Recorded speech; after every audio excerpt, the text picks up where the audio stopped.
아침에 시작을 알리는 글로벌 주식 라이브 월스트리트 모닝 브리핑 11월 7일 화요일 방송 시작하겠습니다. 여러분 안녕하세요. 여도은입니다. 자, 이제 그 서머타임이 종료가 됨으로 인해서 밤의 시작 시간은 11시 30분 그리고 종료 시각이 6시로 변경이 됐죠. 예, 방금 전 정말 30분 전 따끈따끈하게 마감된 뉴욕 증시의 분위기를 이제 오늘부터 전달해 드릴 예정인데요. 숨 고르기가 조금 나온 것 같긴 하고 장중에 보합권에서 왔다 갔다 하기는 했지만 그래도 예, 그동안 가파르게 올랐던 것에 비해서는 이 정도 숨 고르기는 우리가 좀 참을만 하지 않나.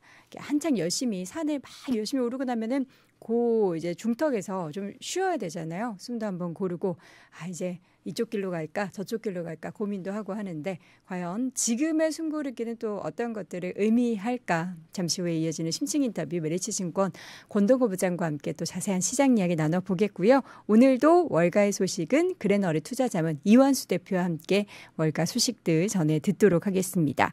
자, 뉴욕 증시 상황들 확인해 볼 텐데 소리가 너무 작나요? 우리 카르페디에님의 이 사운드의 문제일까요? 아니면 피디님 우리 소리가 좀 작아요? 제가 목소리를 좀 더 크게 낼까요? 어떻게 괜찮습니까? 예, 소리에 대해서 여러분들이 좀 댓글을 남겨주시면 저희가 다시 한번 조정을 해보도록 하겠습니다.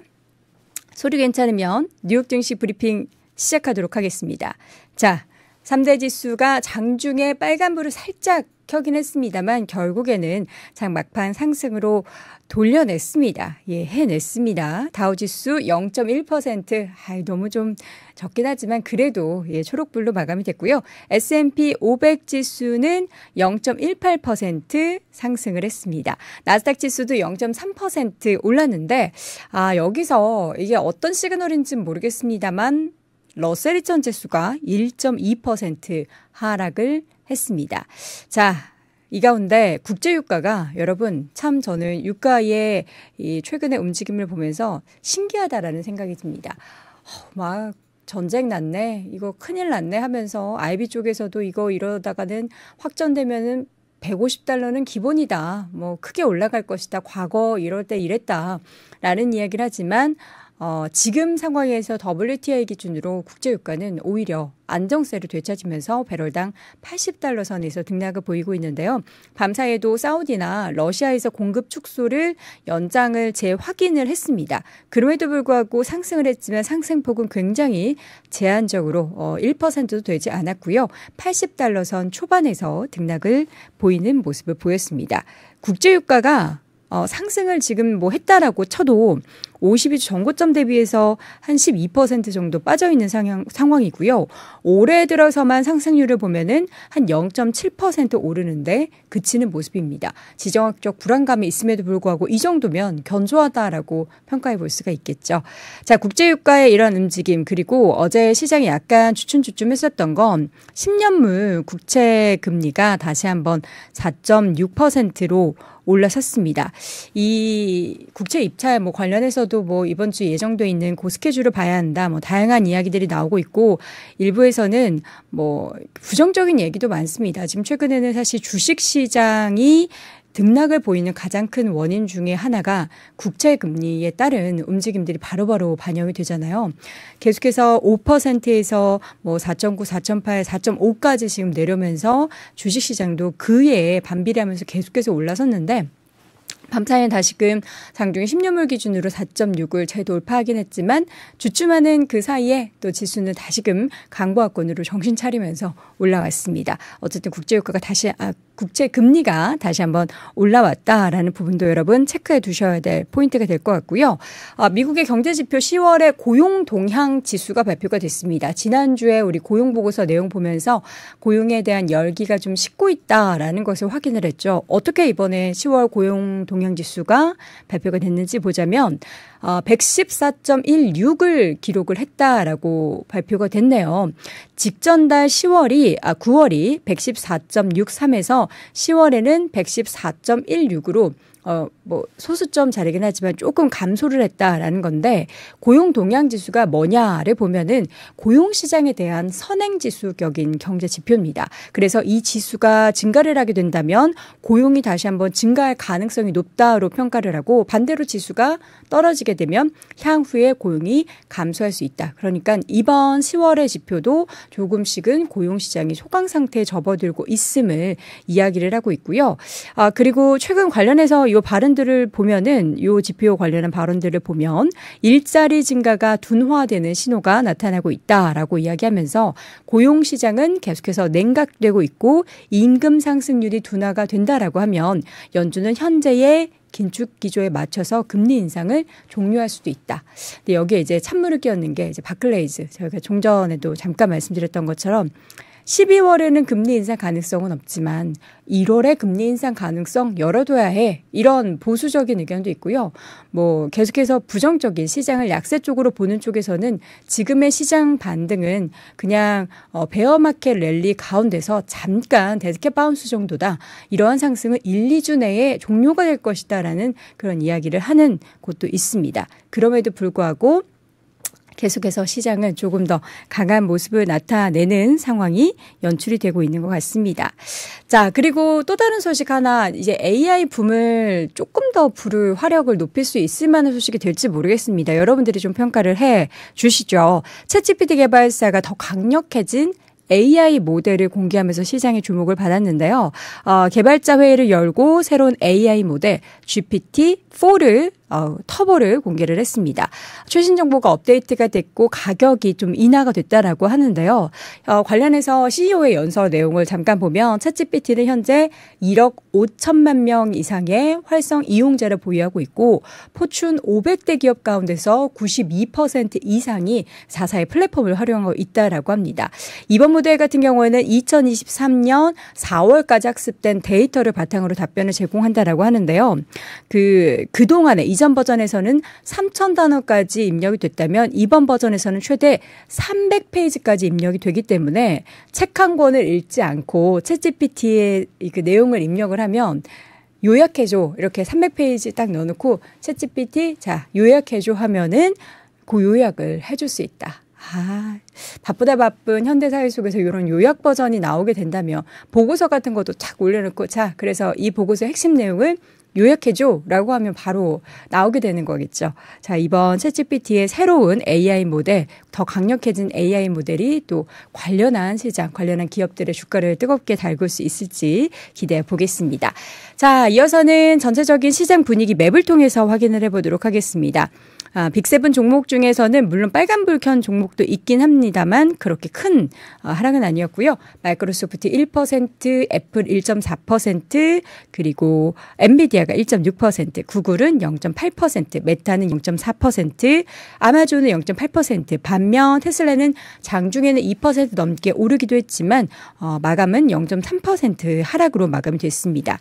자, 테슬라가 독일 베를린 인근 공장에서 우리나라 돈으로 약 3,491만 원, 그러니까 유로로 2만 5천 유로 상당의 반값 전기차를 생산할 계획이다라고 밝혔습니다. 그러면서 장중에 이제 이 보도와 함께 주가가 2% 오르기도 했는데요. 그동안 계속해서 일론 머스크는 저렴한 전기차에 대한 생산을 하겠다라고 재차 밝힌 바가 있었는데 또다시 구체적인 내용들이 나오면서 과연 또 이런 반값 전기차가 관련한 테슬라의 실적에 어떻게 영향을 주게 될지가 저도 굉장히 궁금한데요. 이 가운데 테슬라의 주가는 0.3% 소폭 하락으로 마감이 됐고요. 종목 가운데서 필라델피아 반도체 지수는 좀 본장에서 소폭 하락을 하면서 마감이 됐습니다. 엔비디아는 오르긴 했지만 온세미컨덕터, AMD, 인텔 등의 종목들이 조금 쉬어간 그런 부분들이 좀 있었고요. 종목 가운데 저는 가장 눈에 띄는 게 우측 상단에 헬스케어 섹터 보이시죠? 일라일릴리가 4.82%나 올랐습니다. 실적 발표하고 나서도 릴리는 비만 치료제 경제 있어서 전방위 모드에 돌입을 했다. 그런 내용을 이야기를 했죠. 또 함께 그 실적 발표할 때 그 일랄릴리가 진행하고 있는 비만 연구 프로그램들을 소개한 바가 있었는데 뭐 내용 중에서 이 복용하는 것에 경구용으로 이제 복용하는 것에 대한 불편함을 어떻게든 좀 개선하겠다. 그런 내용들도 있어서 다시 한번 그 비만 치료제 발 상승이 재차 또 구현이 되고 있는 상황입니다. 자, 그리고 종목 가운데서 이제 아마존 바로 아래 좀 짙은 초록색 보이시죠? 에어비앤비는 3.65% 하락했지만 부킹홀딩스의 주가가 4% 가까이 상승을 했습니다. 부킹홀딩스 같은 경우에는 데이비슨에서 주식을 최고의 추천 목록에 다시 포함을 하면서 주가가 강한 상승을 보였습니다. 주식이 지금 부킹홀딩스가 하락하는 흐름이 나타냈는데 다시 한번 매수할 가치가 있다라는 평가와 함께 주가가 올라가는 모습이었고요. 또 그리고 거기 바로 아래 보면 스타벅스 보이시죠? 최근에 실적 발표하고 나서 정말 주가가 급반등에 나섰잖아요. 특히나 이제 중국 쪽에 있어서 좀 부진할 것 같았는데 중국 쪽에서 지금 선방을 보이면서 스타벅스 주가 최근 강한 상승을 보이고 있습니다. 어젯밤 사이에도 1% 넘는 강세를 보였는데 전 세계적으로 매장을 더 확대할 것이라고 합니다. 젊고 돈 많은 고객들이 늘고 있다고 해요. 그래서 뭐 지난번에 우리 이양영 위원님과 함께 이야기 나눌 때 매장의 단위 면적 자체는 줄어들고 있다라는 소식을 전해드렸는데요. 2030년까지 전 세계의 매장을 5만 5천 개로 늘릴 계획을 발표를 했고요. 그리고 근무 시간이나 그리고 바리스타 등에 대한 시간당 수입을 2배, 2020년 수준에서 향후에 2030년까지 2배를 늘리는 것을 목표로 하고 있다라고 이야기를 하고 있습니다. 스타벅스 여러분들 뭐 일단 우리 한국이랑은 미국이랑은 이제 스타벅스 실적이 쪼개서 봐야 되겠지만 저는 최근에 이제 한국에서 그 아메리카노보다 더 인기가 많은 티 음료, 그러니까 티라떼가 굉장히 인기가 많다고 해서 제가 개인적으로 티라떼를 굉장히 좋아해서 마셔보고 싶은데 아직까지 최근 한 2주 사이에 스타벅스를 간 기억이 없어가지고 저도 오늘 한번 도전을 해보도록 하겠습니다. 또 제가 스타벅스 얘기할 때 스타벅스 코리아 얘기하면 야 다르잖아. 그 지분 매각한 지가 언젠데 이렇게 또 지적을 하실 분들이 있으실 것 같아서 알고 있다. 예, 알고 있는데 한번 생각나서 쓱 말씀드려 본다라는 거 TMI로 전달드리고요. 기업 가운데서 그 온라인 데이팅 플랫폼인 범블이 주가가 4% 넘게 하락을 했습니다. 내년 1월에 CEO가 사임을 한다라는 소식이 그 하락의 배경이 됐고요. 엔비디아가 왜 이렇게 올랐나 봤더니 뱅크 오브 아메리카에서 3분기 실적에 대한 기대감 그리고 더불어 투자 의견을 매수로 제시하면서 주가가 또 1% 오르는데 영향을 미쳤고요. 반면 파라마운트 글로벌 같은 경우에는 뱅크 오브 아메리카가 2단계나 투자 의견을 하향 조정을 했습니다. 그러면서 7%대 하락하는 모습이 나타났습니다. 그 회사 내에 일부 사업을 좀 매각할 중요한 기회가 없다라는 점을 지적을 하면서 저조한 성과 등급으로 하향 조정을 했고요. 종목 가운데서 이제 솔라이츠 같은 경우에는 웨스파고에서 역시나 투자 의견 하향 소식과 함께 목표 주가를 기존 190달러에서 82달러로 굉장히 대폭 낮추면서 주가는 5% 이상 하락을 했습니다. 그리고 레스토랑 운영업체 블루민 브랜드, 레이몬드 제임스에서 이 기업에 대해서 트래픽 감소 그리고 소고기 비용 증가가 압박이 된다라는 부분에 있어서 하향 조정, 투자 의견 하향 조정하면서 2%대 주가는 내림세를 보였습니다. 자, 전반적인 분위기를 봤을 때 여러분들은 지금 미국 시장의 하락이 나타날 거로 보이시는지 아니면은 요 숨고르기 이후에 다시 한번 진일격 일보 진전을 할 것인지 어느 쪽으로 나아가게 될까요? 저도 모르겠습니다. 이러한 부분은 심층 인터뷰 메리츠증권 권동우 부장과 함께 확인해 보시죠. 네. 월스트리트 모닝 브리핑 함께하고 있습니다. 이번 주까지 상승 마감하면 계속 가는겨 하면서 우리 이빨이 구독자분께서 이렇게 말씀을 해주셨습니다. 좋게 보고 계시는 분들이 더 많으신 상황인 거죠. 예, 우리의 생각대로 시장이 좀 흘러갔으면 좋겠고요. 자세한 시장 이야기 메리츠증권 권동우 부장과 함께 이야기 나눠보겠습니다. 어서 오세요. 네, 안녕하세요. 좀 스타일이 달라지셨는데요? 그래요? 헤어컷을 네. 깔끔하게 더 하셔서 그런가? 예, 그쵸? 뭐 그런 것 같습니다. 뭔가 그리고 안색도 더 좋아지신 거고 요새 뭐 운동하시거나 뭐 챙겨 드시는 거 있으신 거예요? 예, 특별히 없고요. 네. 네, 그냥 주식에 집중하고 있습니다. 그래요? 주식에 집중했더니 뭔가 안색이 좋아졌다. 시장이 좋아져서 그런지 우리 권 부장님의 안색도 좋아진 것 같습니다.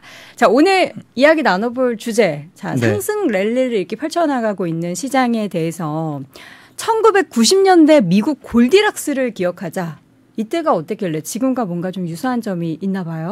네, 지금과 유사한 점을 많이 발견을 하고 있고요. 네. 지난주를 보면 거진 한 3개월 동안 증시가 조정을 크게 받았었잖아요. 계속 빠지다가 지난주에 꽤 강하게 복구를 했습니다. 네. 물론 전부 다 복구를 한 건 아니지만 그 FOMC 이후에 뭔가 이제는 금리 그만 올리겠는데 그리고 피벗을 생각보다 빨리 할 수 있겠는데 라는 이제 기대감으로 시장이 이제 반등을 하기는 했는데 저는 여러분들이 생각하는 피벗이라고 하는 건 네. 금리를 인하를 시작하고 나서 쭉 이제 빼는 그러니까 쭉 이렇게 금리를 이제 내리는 그런 시나리오를 생각을 하실 텐데 90년대를 보면 생각보다 오랫동안 금리를 그 고금리를 유지를 했던 그 기간이 있어요. 네. 거의 한 5년에서 6년 동안 유지를 했습니다. 그때 당시에 경제가 어땠고 네. 미국 증시는 어떻게 좀 흘러갔는지 오늘 좀 알아보는 시간을 갖도록 하겠습니다. 네. 제가 자세하게 말씀을 안 드려도 이제는 다 아실 겁니다. 그래서 미국 10년물 금리가 이제 FOMC 기자회견 이후에 금리 인상이 사실상 종료됐다는 시그널을 투자자들이 포착을 하면서 이제 국채 금리가 이제 많이 내렸죠. 그래서 저도 이제 FOMC를 이제 라이브로 계속 지켜보면서 사실은 약간 불안한 감정이 조금 있었어요. 이게 왜냐하면 지난번, 그러니까 이번 거 말고 지난번은 별 생각 없이 그냥 편하게 듣고 있다가 중립금리 얘기가 나오면서 이거 맞아요. 뭐지? 깜짝 하셨다 네네 깜짝 놀래가지고 막 매매하고 막 그렇게 했었는데 이번에도 혹시라도 좀 새로운 얘기가 나오는 거 아니야? 라는 걱정이 조금 있어서 긴장하고 봤었는데 네. 오히려 시장을 좀 안심시키는 그런 코멘트들을 많이 했습니다. 그러면서 증시가 조금 오르면서 국채금리도 빠지고 증시도 올랐고 금요일에 비농업 고용자 수랑 실업률 같은 이제 고용 데이터도 나왔는데 네. 생각보다 부진하게 나온 거예요. 예상치를 하회한 것뿐만 아니라 제가 세부적으로 좀 보니까 그 공무원들이 이제 많이 늘어났고 저임금 일자리가 많이 늘어났습니다. 그럼에도 불구하고 하회를 한 거예요, 이 예상치를. 거기다가 플러스로 지난번 것도 이제 수정돼서 나왔는데 네. 생각보다 조금 더 부진하게 나왔던 거죠. 그러니까 파월이 FOMC 때 12월까지 앞으로 CPI도 2번 그리고 제 고용 데이터도 2번 나오는데 네. 그거 보고 결정하겠다라고 얘기를 했는데 실제로 안 좋게 나왔잖아요. 그러니까 그쵸. 이제 시장에서 이제 환호를 하면서 12월도 없네. 그렇죠. 그래서 이제 10년물 금리도 내려갔고 이제 증시도 이제 반등을 이제 했던 거죠. 근데 이제 10년물 금리, 그러니까 요새 사실 우리가 네. 우리 투자자분들이 정말 이번 최근에 한 1년 반을 계기로 미국 거시경제, 매크로 변수, 국채 별별 공부를 다 하시는 것 같아요.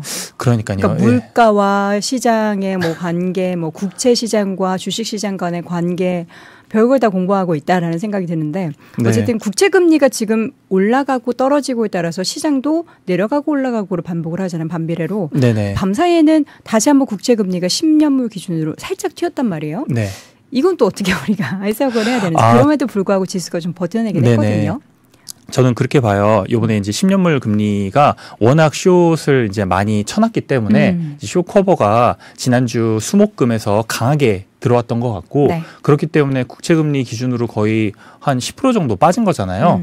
예, 그러니까 그렇죠. 국채금리가 이제 거의 5에서 이제 4.5가 됐으니까 네. 이게 빠졌는데 그거에 이제 약간의 이제 되돌림 정도로 이제 생각을 하고 있습니다. 네. 그래서 어제 같은 경우는 금리가 이제 오르긴 올랐어요. 그래서 다시 한 4.6 4.65 약간 네. 그 정도 수준까지 오르기는 했는데 시장은 사실 오르긴 올랐는데 세부적으로 제가 S&P 500이랑 나스닥이랑 다우 구성 종목을 쫘르륵 보면 빅테크들만 오르고 나머지들은 좀 소위 좀 꽤 많이 빠졌습니다.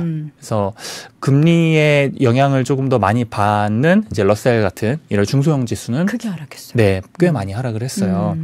그래서 종목별로 더 차별화가 되는 약간 그런 모습을 보이기는 했습니다. 그러면 지금 시점에서도 어쨌든 계속해서 국제금리는 영향을 미치고 있긴 하지만 돈 많고 실적으로 잘 버티고 있는 큰 형님들 덕에 네네. 지수는 이렇게 버텨낸 거다로 그렇죠. 네네. 그들 종목을 빼면은 지수는 빨간불이라고 볼 수 있겠고요. 예, 그 최고 그러니까 가장 이제 빅테크들과 이제 몇몇 이제 캐시 플로우가 안정적으로 나오는 그런 기업들을 빼면 어제 시장은 그렇게 쉽지는 않은 네. 그런 시장이었습니다. 네. 자, 어쨌든 우리가 큰 그림을 그려보면은 금리 인상은 거의 이제 막바지에 다다른 것 같아요. 근데 또 어제 바클라이즈는 아니다. 1월에 할 수도 있어. 뭐 할 수도 있겠죠. 그렇죠. 데이터가 생각보다 괜찮게 나오면 결국에는 이게 지금 뭐 시장이 막 부진하고 막 그런 느낌이 아니라 경제가 부진해서 그런 게 아니라 너무 부글부글 끓으니까 네. 안정시키려고 하는 거잖아요. 근데 뭐 예를 들어가지고 11월, 12월에 CPI랑 실업률 데이터가 너무 잘 나오면 그럼 파월도 뭐 생각이 또 바뀔 수도 있겠죠. 근데 아마 이제 그런 가능성을 이제 바클레이스에서 이제 생각을 하고 있을 텐데 아직까지는 지금 추세를 봤을 때는 뭐 CPI도 그렇고 지금 그 고용 데이터도 그렇고 좀 이렇게 약간 안정되는 그런 지금 분위기이기 때문에 그런 것들을 이제 시장에서 많이 지금 반영을 하고 있습니다. 그래서 금리 인상 중단 가능성이 12월에 거의 한 90% 정도까지 지금 올라갔어요. 네. 꽤 많이 올라갔고 원래는 금리가 이제 12월 달에 한 번 더 올릴 수도 있겠다 했는데 이제는 거의 대부분 다 동결로 됐고 네. 재밌는 거는 그 내년에 이제 금리를 인하하는 이제 피벗의 시기가 한 7월 정도 됐었는데 FOMC 이후로 지금 거의 한 5월 달까지 지금 당겨져 왔습니다. 그리고 그 전에는 원래 9월 달까지 밀렸었어요. 그래서 올해는 거의 금리 인하 안 할 수도 있겠네. 내년에는 거의 금리 인하 안 할 수도 있겠다라는 얘기를 하다가 지금 5월 달까지 갑자기 이제 빠르게 이제 반영을 했는데 네. 여러분들이 생각하는 피벗이라고 하는 건 금리를 올리자마자 이제 좀 계속 이제 떨어뜨릴 거야 해가지고 꽤 저금리를 생각을 하실 수도 있습니다. 네. 근데 실제로 그런 케이스들이 대부분이었어요.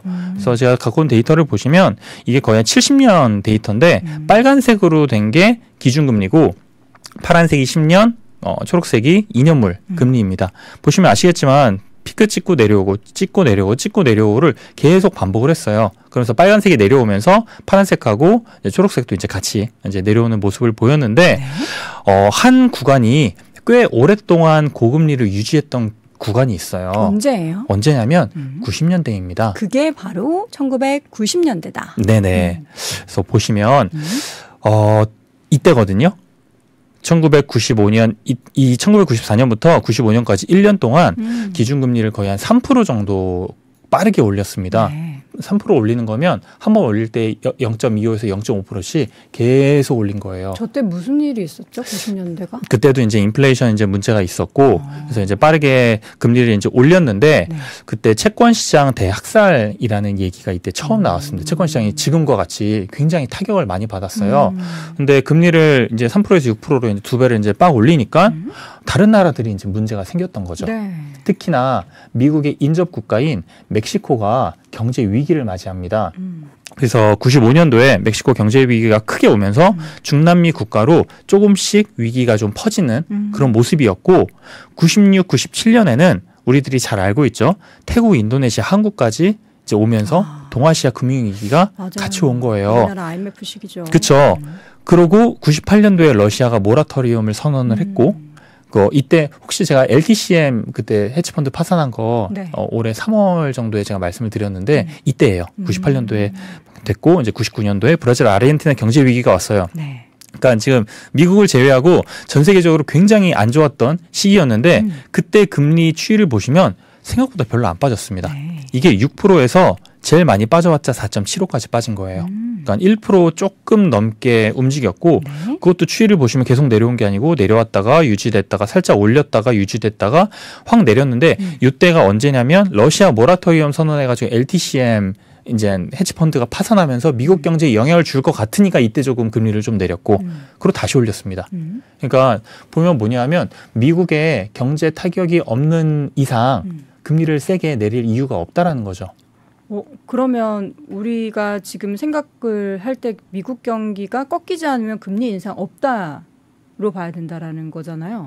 그 금리 인하 없다고? 네. 네, 그러니까 미국 경기가 사실 꺾여도 뭐 침체가 강하지 않으면 생각보다 이렇게 막 막 이렇게 막 엄청 떨어뜨려가지고 막 금리를 막 2%까지 내리고 1%까지 내리고 그러지 않을 가능성도 저희가 염두를 해둬야 됩니다. 그럼요, 부장님. 지난주에 네. 파월 의장이 경기가 스트롱해졌다고 이렇게 얘기한 게 우리는 네. 경기 괜찮고 뭐 이러면은 다 좋은 거 아니야? 경기 침체 우려 있었는데로 볼 게 아니라 결국에는 그러면은 내년도 금리 인하에 대해서 기대감을 확 떨어뜨려야 되네라고 생각을 해야 되는데 지수가 이렇게 단기적으로 오른 거는 너무 우리가 근시안 쪽으로 바라본 거예요? 그렇지는 않습니다. 재밌는 거는 제가 뒤에서 말씀을 드리겠지만 네. 미국 증시가 이때 생각보다 굉장히 강했어요. 아, 그래요? 네. 네, 미국만 강한 게 아니라 이제 달러 가치도 굉장히 강했던 그 시기입니다. 달러 사실 지금 이 강달러가 계속해서 이어지고 있는데 또 네. 최근 어제도 그렇고 우리나라 이제 달러 기준으로 보면은 1,300원이 깨졌어요. 그래서 그동안의 강달러 기조가 이제는 좀 꺾이는 거 아닌가라는 그런 이야기도 나오는데 어떻게 좀 생각하셨습니까? 강달러 기조가 1,350원대를 계속 유지를 하다가 강하게 이제 거의 이제 뭐 한 3% 4% 네. 정도 빠진 수직 낙하. 거의 수직 낙하를 했잖아요. 근데 이 정도의 움직임은 뭐 충분히 있을 수 있고, 근데 다만 이제 이 1,350원이라는 이 환율이 1,200원이 되고 1,100원이 되고 이러기는 지금 쉽지는 않다라는 거죠. 계속 고점에서 등락을 보일 것이다. 예전에는 그 환율이 떨어진다라고 하면 뭐 1,000원대도 트라이 해보는 거 아니야? 뭐 1,100원에서 왔다 갔다 이런데 그 환율의 레벨이 이번에 한번 지금 올라갔어요. 그리고 미국과 이제 한국과 금리 차도 크잖아요. 근데 미국, 한국뿐만 아니라 모든 국가들의 금리 차가 지금 다 큽니다. 미국이 지금 워낙 높다 보니까. 근데 이게 지금 그때 당시에도 좀 비슷했었어요. 그때 미국도 금리를 3%에서 6%로 올렸고 나머지 국가들도 이제 고금리 높은 금리 상황이기는 했지만 미국이 이제 워낙 높다 보니까 이제 뭐 대출도 이제 되게 많이 받았던 이제 상황이었고 이제 굉장히 좀 쉽지 않은 그런 약간 그 경제 분위기였는데 미국을 제외한 전 세계 경제들은 굉장히 좀 위기를 많이 맞이를 했습니다. 아까 말씀드렸던 뭐 남미도 이제 쉽지 않았고 아시아도 쉽지 않았는데 이때 당시에 또 독일은 통일도 했어요. 90년도대. 그래서 유럽도 쉽지 않은 상황이었습니다. 그래서 자국 통화가 계속 약세가 지속이 됐는데 반면에 미국 같은 경우는 안전자산 선호 현상도 있었고 다른 나라들이 안 좋았으니까 성장도 꾸준히 했는데 금리도 계속 높아. 그러니까 뭐 채권 쪽이나 자산 쪽으로 이제 미국 쪽으로 이제 많이 들어올 수밖에 없고 가장 중요했던 인터넷 혁명이 이때 이제 시작이 됐었던 거죠. 이때 마이크로소프트 뭐 윈도우 막 94, 96 나왔던 그 시기잖아요. 그러면서 기억나시죠? 네. 기억나는 게 정말 이상하네요.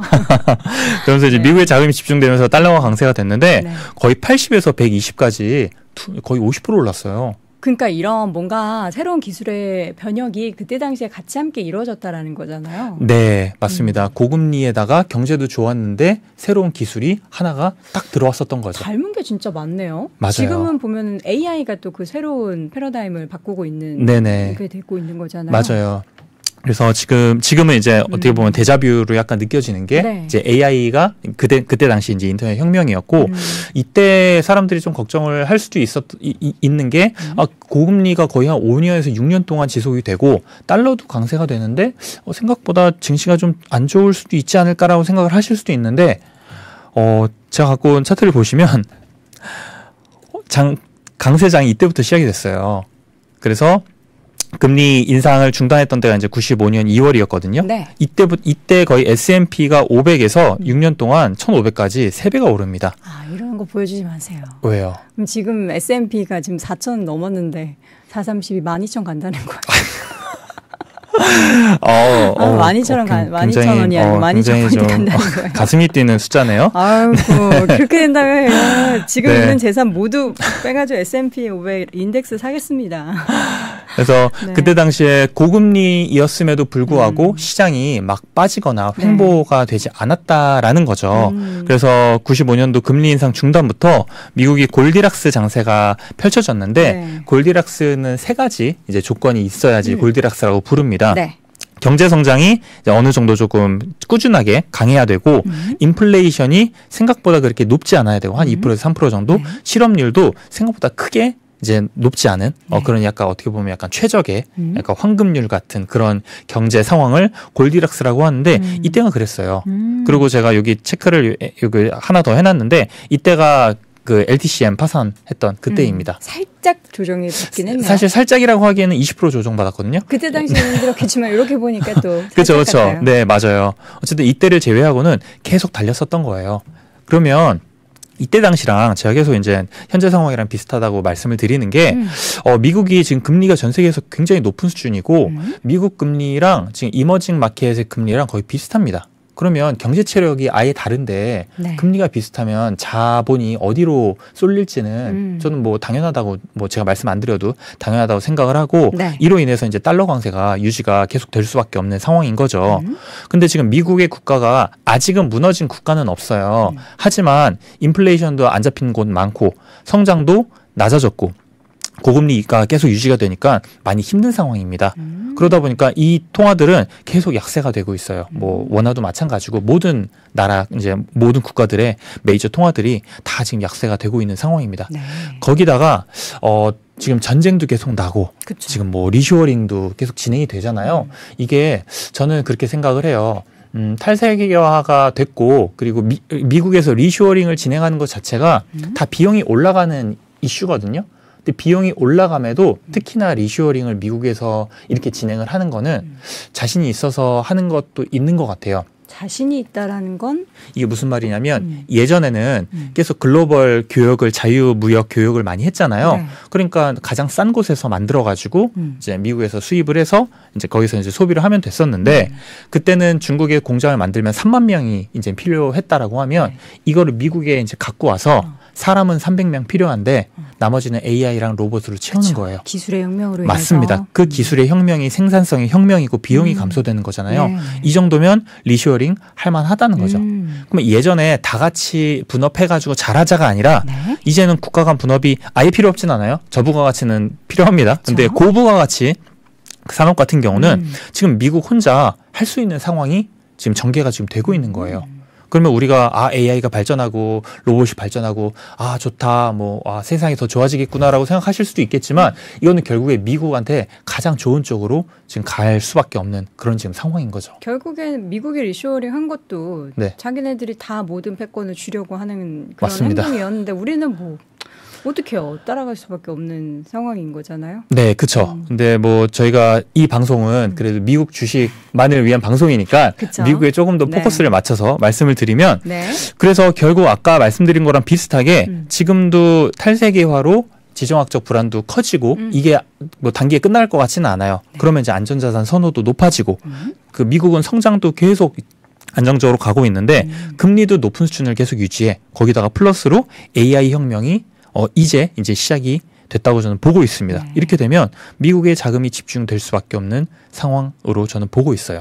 그러면 증시가 뭐 상승을 얼마나 할지는 모르겠지만 이런 지금 상황이라면 증시는 아래보다는 위로 좀 보고 있어야 되지 않을까 그렇게 생각을 하고 있습니다. 자, 그럼 우리는 이제 어디에 집중해야 할까? 어느 정도 여러분들 답이 보이시죠? 예, 답이 보이셔서 그 단어를 지금 입력하시면 정말 여러분들 지금 저희 대화를 잘 들으신 겁니다. 지금 보니까 딴 얘기들 많이 하시는데 딴 얘기 좀 하지 마시고 저희 미국 얘기할 때 좀 집중 좀 해주세요. 자, 어디에 집중해야 할까? 답은 나왔죠. 밤사이에도 관련한 소식이 좀 전해졌어요. 네, 뭐 오픈 AI에서 새로운 버전. 굉장히 강력한 좀 그 제품을 이제 공개를 했는데 네.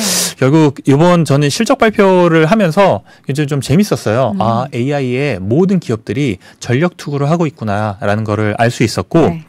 특히나 애플이 AI 관련된 코멘트를 잘 안 했거든요. 근데 이번에 굳이 나와가지고 얘기를 하더라고요. 생성 AI 개발하고 있고 우리도 많은 투자를 하고 있어라고 하면서 결국 이제 빅테크 모두 다 지금 AI에 지금 전력 투구를 하기 좀 시작했다고 보고 있고 뭐 일론 머스크도 뭐 테슬라에서 이제 AI 뭐 많이 하고 있기는 하지만 네. XAI라고 새로 설립을 했잖아요. 거기서 그저께 AI 챗봇도 나왔습니다. 이제 그러기라는 거 나왔는데 얼마나 뭐 먹힐지는 뭐 좀 더 시장 상황을 두고 봐야겠지만 머스크도 어쨌든 출사표를 지금 던진 상황이고 제일 재밌었던 게 이제 AMD 실적 발표를 할 때 실적 그때 이제 할 때 이제 제가 깨서 이제 보고 있었는데 애프터마켓에서 실적이 괜찮게 나왔어요. 나쁘지 않게 나왔는데 가이던스가 좀 미스를 했습니다. 그쵸. 그랬더니 주가가 한 4, 5% 확 빠졌는데 네. AI 관련된 코멘트가 곧 나올 텐데 라고 생각을 하고 1시간 뒤에 이제 리사수 CEO가 컨콜을 하는데 아니나 다를까 우리 AI CPU 지금 12월 달부터 팔 건데 한 4억 달러 팔 거고 내년에는 한 20억 달러 팔 거니까 시장에서 깜짝 놀란 거예요. 와, 화냈죠. 네. 엔비디아만 되게 잘 될 줄 알았는데 4억 달러, 20억 달러면 어느 정도 지금 수요차가 정해져 있다는 그렇죠. 거거든요. 이거 생각보다 팔리네? 라고 하면서 주가가 이제 10% 이제 급등을 했습니다. 네. 그러면서 이제 모든 기업들이 다 지금 AI에 좀 집중을 하고 있고 그만큼 굉장히 큰 지금 뭔가 지금 패러다임이 지금 바뀌고 있다라는 거를 기업들이 가장 먼저 좀 액션을 좀 취하고 있다고 보고 있고요. 네. 빅테크 3사들도 좀 재밌었습니다. 이게 클라우드 매출 성장률 결과로 3분기 맞아요. 주가가 갈렸어요. 이번에 그러니까 실적 발표 내용도 중요했는데 그 세부 네. 내용 중에서 네. 얼마나 그 AI 쪽을 얘네들이 돈을 벌고 있는지 성장을 하는지가 맞아요. 애프터마켓이나 본장에서의 주가를 완전 엇갈리게 네. 만들었어요. 사실 이 세 기업의 그 실적이 괜찮았거든요. 맞아요. 가이던스도 괜찮았어요. 그런데 변동성이 어마어마했죠. 이 결국에는 AI를 지금 준비를 한다고 했는데 지금 진척 상황이 어느 정도 되는지 좀 성장은 어느 정도 되는지를 시장에서 판단을 하고 나서 약간 주가를 좀 약간 위아래로 좀 갈랐던 것 같습니다. 네. 제가 여기 갖고 온 자료가 그 클라우드 매출 성장률이거든요. 추이인데 보시면 이제 아마존 같은 경우는 쭉 떨어지다가 이번에 선방을 했어요. 더 이상 성장률이 떨어지진 않습니다. 네. 이게 진짜 걱정을 많이 했었거든요. 이게 12.10인데 이게 12.1이고 이게 12.4입니다. 그래서 성장을 0.3%포인트 네. 성장한 거군요. 그래도 안 빠진 게 어디예요. 걱정을 진짜 많이 했거든요. 네. 한 자릿대로 빠진다고. 마이크로소프트는 뭐 최고였죠. 네, 그 성장이 오히려 증가를 했습니다. 성장률이. 네, 거의 30% 가까이 성장을 했고 알파벳이 문제였는데 알파벳은 지금 이 3사 중에서 시장 점유율도 가장 낮고 아직 흑자 전환을 제대로 못했어요. 에비타 기준으로 흑자 전환을 하기는 했는데 클라우드 부분만 하겠는데 그것도 막 감가상각 연수 막 늘리고 막 연끌해가지고 이제 그 흑자 전환을 지금 한 건데 네. 그런 상황에서 지금 성장률마저도 지금 떨어지다 보니까 시장에서 이제 우려를 한 거죠. 너희들 시작도 별로 안 좋았잖아요. 다들 막 바보같이 틀리고. 그렇죠. 네, 지금 시작도 안 좋았는데 계속 하고 있는 이 지금 추이가 이거 생각보다 왜 이렇게 마이크로소프트 못 따라가지? 약간 그런 생각들을 많이 하면서 이 주가가 확 갈렸어요. 그래서 구글은 이제 쫙 빠져갖고 이제 조금 이제 올라오기는 하고 있기는 하지만 이 두 기업과 차이가 지금 많이 지금 나고 있는 지금 그런 상황입니다. 근데 저게 지금 보면 종목별 차별화 나타나겠지만 어떻게 저 갭을 메울 거라고 보세요? 저는 좀 걱정이 사실은 좀 되는 게 이번 3분기 때 원래 2분기 때 생각보다 구글이 저평가가 됐고 잘할 거다라고 해가지고 매수세가 많이 몰렸고 네. 특히 헤지펀드 엔진 구루들이라고 하는 곳들에서 많이 샀어요. 저가 매수했군요. 네, 저가 매수를 했는데 이번에 딱 봤더니 왜 이렇게 못 따라가지 이렇게 된 거예요. 그러면서 갈렸는데 이번 이제 4분기 실적 발표가 내년 이제 초에 하겠죠. 그때도 만약에 성장을 제대로 못하는 모습을 보이면 네. 주가가 한 번 더 갈릴 수도 있겠다라는 생각을 사실 그런 우려를 좀 하고 있기는 합니다. 그 말인 즉슨 예전에는 AI 한다라고 하면 다 올랐어요. 그냥 뭐 AI 해? 잘할 거야. 너 잘 거야. 그때는 숫자 안 지켰을 때. 네, 숫자 안 지켰어요. 그때는 이제 꿈과 희망을 그쵸. 팔면서 주가가 올랐는데 이제는 벌써 3분기가 된 거잖아요. 네. 1분기 실적, 2분기 실적, 3분기 실적 발표되는 지금 상황이다 보니 이제는 결과가 이제 보여줘야 되는 거예요. 그래서 너네들 뭐 한다고 하는데 성과가 뭐야? 라고 하는데 저희 아직 이렇게 되면 이제 주가가 이제 반응을 이제 안 하는 거죠.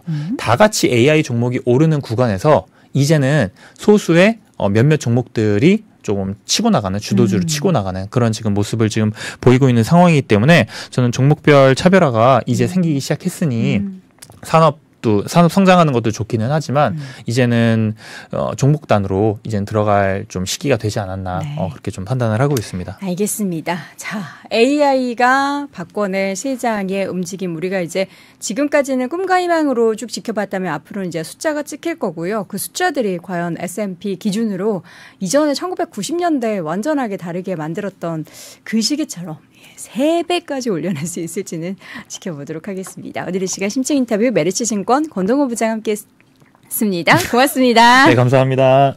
외환위기 오는 거 아니에요? 금융위기 오는 거 아니에요? 이런 질문들을 좀 굉장히 많이 받았었습니다. 탐욕이 되게 강했을 때 위험자산으로서의 극단적인 쏠림이 나타나고, 공포감이 극에 달했을 때 안전자산으로서의 극단적인 쏠림이 나타나거든요. 과거의 일이 미래에 똑같이 일어난다 이건 아니지만, 그때 당시에 위기 상황에서는 어떤 공통점들이 있었는지를 보면서 우리가 대비를 하는 방법도 고민해 볼 수 있고요. 과거를 제대로 이해하는 순간 위기의 실체가 드러납니다. 오건영의 현실 경제 이야기를 서점에서 만나보세요.